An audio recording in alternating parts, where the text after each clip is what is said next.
Good morning জানিয়ে ব্লগটা এখান থেকে শুরু করছি। আর বেশ সকালবেলা আমি ঝাড় জল দিয়ে দরজার সামনে জল টল দিয়ে দিচ্ছি। এর আগে টিফিন বানিয়ে, যেহেতু মেয়ে স্কুলে যাবে সেহেতু বাসি কাজ করে তারপরে টিফিন বানিয়ে ওপর থেকে এখন নিচে এসেছি। এখন নিচে এসে সেই আবার ডবল কাজ, আবার ঝাড় জল দাও। আর যতক্ষণ পর্যন্ত আমি এই কাজগুলো না করি ততক্ষণ পর্যন্ত যেন আমার মনে হয় শান্তি হয়নি। তা নিচতলাটা একটু পরেই আসি, কারণ উপরে সব কাজকর্ম করে মেয়েকে টিফিন গুছিয়ে তারপরে আমি উপরে আসি।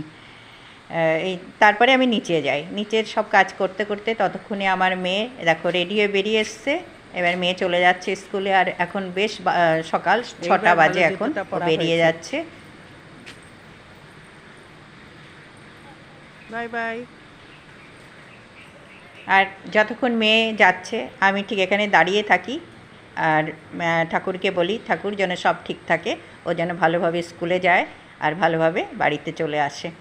তারপরে আমি দেখো চারিদিকটা তোমাদের একটু দেখাচ্ছি। সবে রোদের ঝিলিমিলি দেখা যাচ্ছে। আর একবার উপরে উঠে গেলে নিচের কাজকর্মগুলো আর করা হয় না, এই জন্য নিচের সব কাজকর্ম করে তারপরে উপরে চলে যাব। আর সেই সাথে সকালটাও শুরু হয়ে গেছে। আর দেখো গাছে কি সুন্দর জবা ফুল ফুটেছে।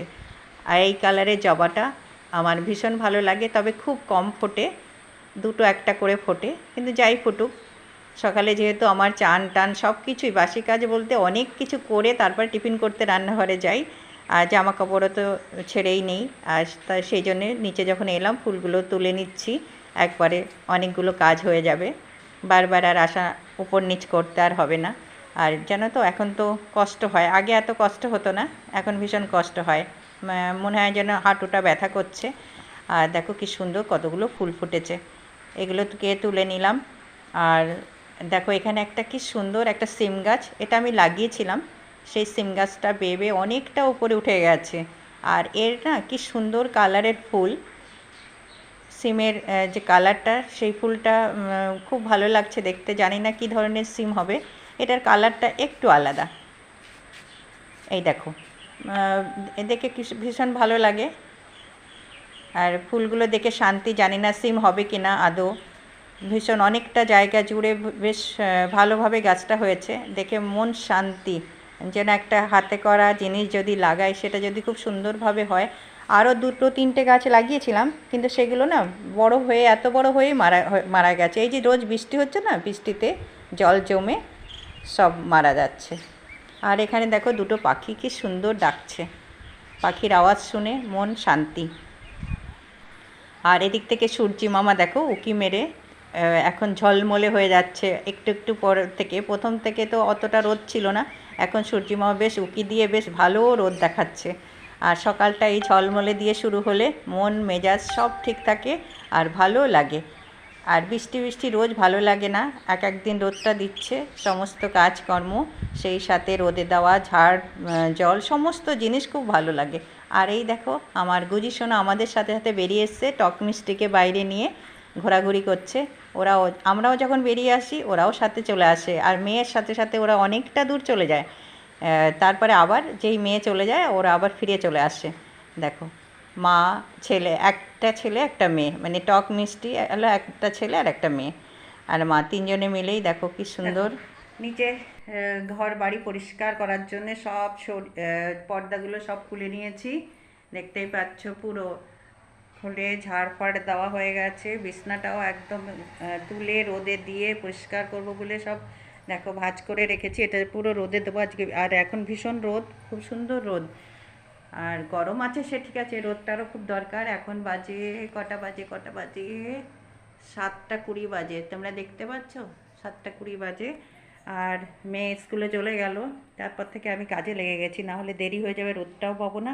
দেখো সব জানলার নিচের ঘরে অনেক মশা, তো তাই নিচে নেট লাগানো হয়, সে নেটগুলো অবধি খুলে নিয়েছি, সার্ফ জলে ধুয়ে পরিষ্কার করে দেবো। আর জানলা দরজা মোছা হয়ে গেছে কয়েকটা, এটা মোছা হয়ে গেছে, এদিকের এটা মোছা হয়ে গেছে। যা হয় ঝাড়া মোছা করতেও তো টাইম লাগে, আর এই সকাল সকাল করে ফেললে রোদটাও ভালো পাওয়া যায়, কাজটাও ঠিকঠাক হয়। চলো আমি আমি কাজ করি, তোমরা দেখো কত কাজ করতে হচ্ছে দেখো। আর চলো পরে দেখাচ্ছি।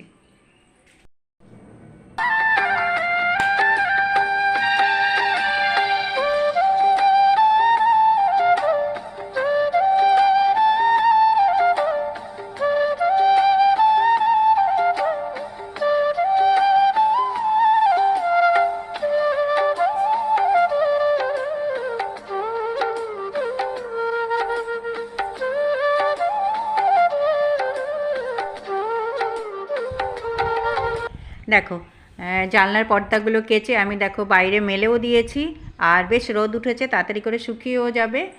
আর এদিকে সব ঘরের দরজা জানলা যতগুলো ছিল এই ঘরে সব কিছু মুছে পরিষ্কার করে দিয়েছি। প্রথমে সার্ফ দিয়ে মুছেছি, তারপর জল দিয়ে মুছেছি। আর বছরে এই একটা টাইমই তো যে সব পরিষ্কার করতে হয়। তোমাদের একটা জিনিস দেখায়, চুপচুপ করে যাচ্ছি।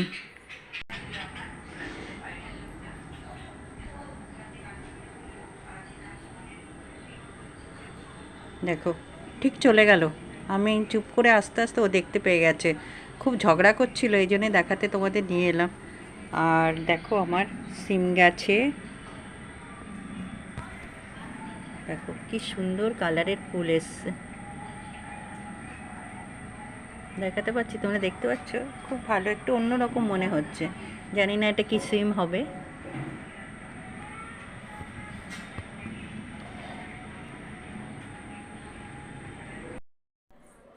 বন্ধুরা দেখো সব কাজ করে চান করে এবার চলে এসেছি ঠাকুর ঘরে পুজো দেবো।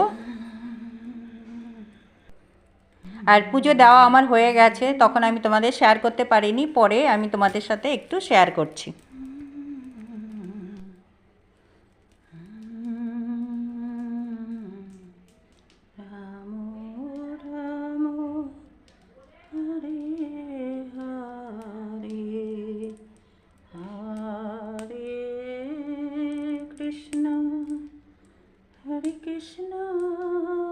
আর দেখো কত গাছের জবা ফুল ফুটেছে, আর গাছের ফুল দিয়ে পুজো করতে কার না ভালো লাগে, আর সবার নিশ্চয়ই ভালো লাগে, আমারও খুব ভালো লাগে।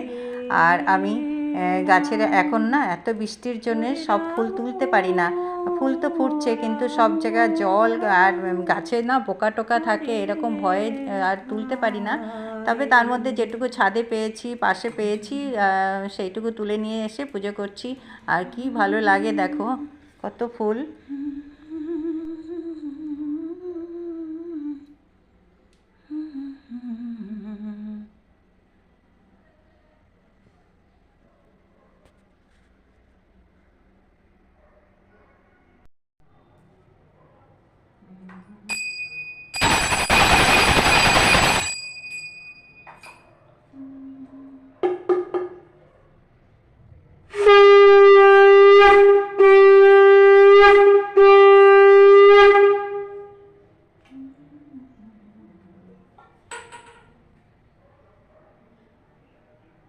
আর দেখো পুজো দেওয়া আমার হয়ে গেছে, আর এই যে পুজোর প্রসাদটা নিয়ে নিলাম।